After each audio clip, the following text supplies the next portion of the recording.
Students, आज आपण carbon cycle किंवा कार्बन चक्र याबद्दल पाहणार आहोत. तर कार्बन सायकल म्हणजे काय? The circulation and recycling of carbon from the atmosphere to living organisms and after their death back to the atmosphere is called the carbon cycle. Abiotic carbon atoms are circulated and recycled into biotic form mainly through photosynthesis and respiration. वातावरणातील carbon डायऑक्साईडच्या स्वरूपातील carbon हरित वनस्पतीकडे जातो. वनस्पतीकडून अन्नाच्या स्वरूपात प्राण्यांकडे जातो. वनस्पती आणि प्राण्याकडून परत वातावरणात जातो. कार्बनच्या अशा चक्राकार भ्रमणाला कार्बन चक्र म्हणतात. ठीक आहे. Plants convert carbon dioxide into carbohydrates and by the process of photosynthesis. Similarly, they produce carbon compounds like proteins and fats too. Herbivores feed upon plants, carnivores feed upon herbivores. In this way, biotic carbon is transported from plants to herbivores, from herbivores to carnivores, and from carnivores to apex consumers.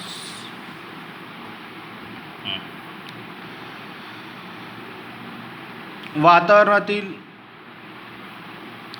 आणि जलाशयातील carbon dioxide हा कार्बनचा मुख्य स्रोत आहे. हरित वनस्पती प्रकाश संश्लेषण प्रक्रियेत वातावरणातील कार्बन डायऑक्साईडच्या मदतीने कर्बोदके तयार करतात. ही कर्बोदके अन्नाच्या स्वरूपात अन्न साखळीत वनस्पतीकडून शाकाहारी प्राण्यांकडून मांसाहारी प्राण्यांकडे हस्तांतरित केली जातात. असा कार्बनचा प्रवास एका सजीवाकडून दुसऱ्या सजीवाकडे हे चालू असतो. आता पहिल्या प्रोसेसमध्ये वनस्पतींनी सूर्यप्रकाशाच्या मदतीने सनलाईट आणि हरितद्रव्य क्लोरोफिलच्या मदतीने हवेतील कार्बन डायऑक्साईड आणि पाणी यांच्या संयोगाने कार्बोहायड्रेट C6H12O6 पाणी आणि ऑक्सिजन तयार केलेलं आहे. ही पहिली प्रोसेस आहे. वनस्पती, सनलाईट, सूर्यप्रकाश आणि हरितद्रव्य सूर्यप्रकाश हवेतील कार्बन डायऑक्साईडच्या साहाय्याने त्याने कार्बोहायड्रेट्स, पाणी आणि ऑक्सिजन तयार केलेलं आहे. श्वसनाच्या प्रक्रियेत वनस्पती आणि प्राणी कर्बोदकांचे ऑक्सिडीकरण करून ऊर्जा मुक्त करतात. त्याचबरोबर कार्बन डायऑक्साईड वायू वातावरणात सोडतात. C6H12O6 प्लस ऑक्सिजन म्हणजे हे जे तयार झालेले आहे कार्बोहायड्रेट्स किंवा शर्करा, आपण याला शर्करा म्हणू. शर्करा जे आहे या शर्करा आणि ऑक्सिजनच्या संयोगाने कार्बन डायऑक्साईड वायू तयार होतो. प्लस त्याच्यामधून पाणी तयार होतं आणि आपल्याला त्याच्यामधून ऊर्जा भेटते.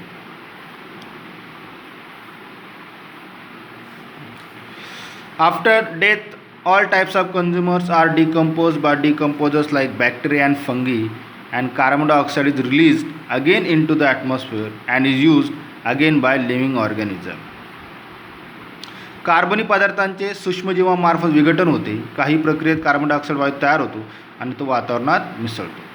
In this way carbon is continuously passed on from one living organism to other. अशा प्रकारे कार्बन हा एका सजीवाकडून दुसऱ्या सजीवाकडे सतत का होतो, हा हस्तांतरित होतो. After the death of living organism, जेव्हा एखादा सजीव प्राण्याचा मृत्यू होतो, carbon goes to the atmosphere. Carbon परत कुठे जातो? वातावरणामध्ये जातो. आणि again taken up by the living, परत तो का होतो? सजीवांमार्फत परत घेतला जातो.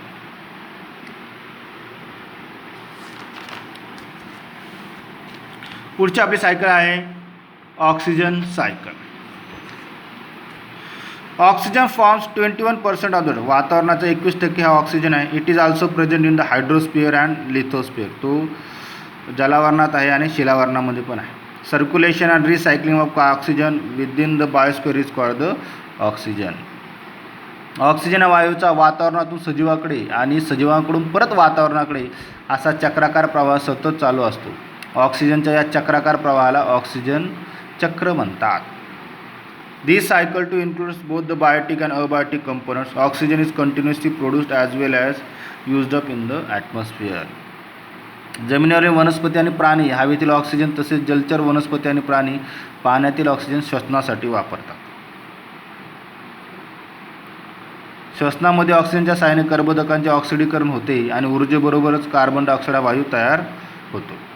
Oxygen highly reactive and readily reacts with other elements and compounds as oxygen is found in various forms like molecular oxygen, water. बघा ऑक्सिजनच्या संयुगाच्या रूपामध्ये आहे, पाण्याच्या स्वरूपामध्ये, कार्बन डायऑक्साईडमध्ये पण ऑक्सिजन आहे, इनऑर्गॅनिक कंपाउंड्समध्ये आहे. The oxygen cycle of the biosphere is extremely complex. अत्यंत गुंतागुंतीची प्रक्रिया ही ऑक्सिजनची आहे. Oxygen is released in the process of photosynthesis wear as it is used up in process like respiration, combustion, decomposition, corrosion and rusting.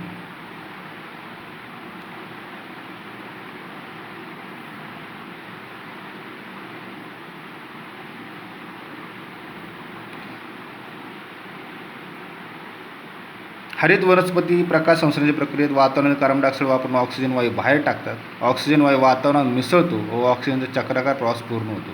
अशा रीतीने oxygen पुन्हा पुन्हा वापरला जातो. हे ऑक्सिजनचं काय सायकल चक्र आहे.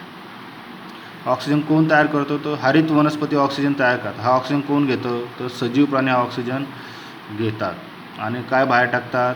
कार्बन डायऑक्साईड व बाहेर टाकतात. हा कार्बन डायऑक्साईड कोण घेतो? Plants absorb carbon dioxide and produce food material. हा कार्बन डायऑक्साईड वायू हा वनस्पती घेतात आणि त्याच्यापासून काय होतात? अन्न तयार करतात. ही ऑक्सिजनची काय सायकल आहे. पुढे आहे नायट्रोजन सायकल किंवा नायट्रोजन चक्र. Nitrogen forms 78% of the maximum portion of the atmosphere. वातावरणाचं 78% हे नायट्रोजन आहे. It is necessary for the maintenance of the cycle of nature, the circulation and recycling of nitrogen gas into the form of different compounds through various biotic and abiotic processes in nature is called the oxygen cycle. वातावरणातील नायट्रोजनचा वातावरणाकडून जमिनीकडे, जमिनीकडून वनस्पतीकडे, वनस्पतींकडून प्राण्यांकडे आणि या सजीवांकडून पुन्हा जमिनीकडे आणि जमिनीकडून पुन्हा वातावरणाकडे असा चक्राकार प्रवाह सतत चालू असतो. नायट्रोजनच्या या चक्राकार प्रवासाला नायट्रोजन चक्र म्हणतात. All organisms participate in the nitrogen cycle. It is an important component of proteins and nucleic acid. As compared to other elements, it is inactive and does not really combine with other elements. Most organisms cannot use the free form of nitrogen. हवेतील रेणुवीय स्वरूपातील nitrogen वनस्पतींना घेता येत नाही. वनस्पती जमिनीतील वेगवेगळ्या प्रकारचे नायट्रोजनचे क्षार वापरतात. म्हणजे वनस्पतींसाठी जमिनीतील क्षार स्वरूपातील नायट्रोजन हा नायट्रोजन मुख्य आणि एकमेव स्रोत आहे.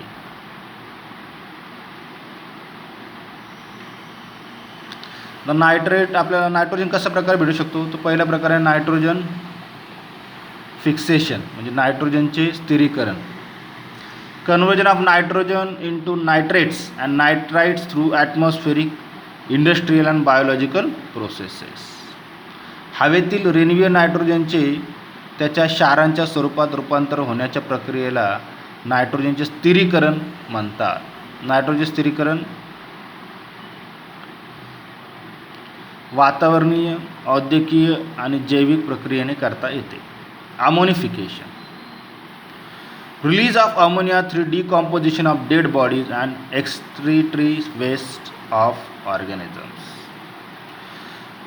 सजीवांचे अवशेष व उत्सर्जित यांचे विघटन होऊन अमोनिया मुक्त होतो. Nitrification, conversion of ammonia into nitrite and then nitrate. अमोनियाचे रूपांतर नायट्राइट व नायट्रेटमध्ये होते. डिनायट्रिफिकेशन, विनायट्रीकरण, conversion of nitrogen compounds into gaseous nitrogen. नायट्रोजनच्या संयुगाचे नायट्रोजन वायूत रूपांतर होते. अशा प्रकारे हा नायट्रोजन हा सजीवांना उपलब्ध होतो. अशा प्रकारे आपला चॅप्टर नंबर 7 हा पूर्ण झालेला आहे. विद्यार्थ्यांनी धड्याकालीन स्वाध्याय नोटबुकमध्ये लिहून काढायचा आहे.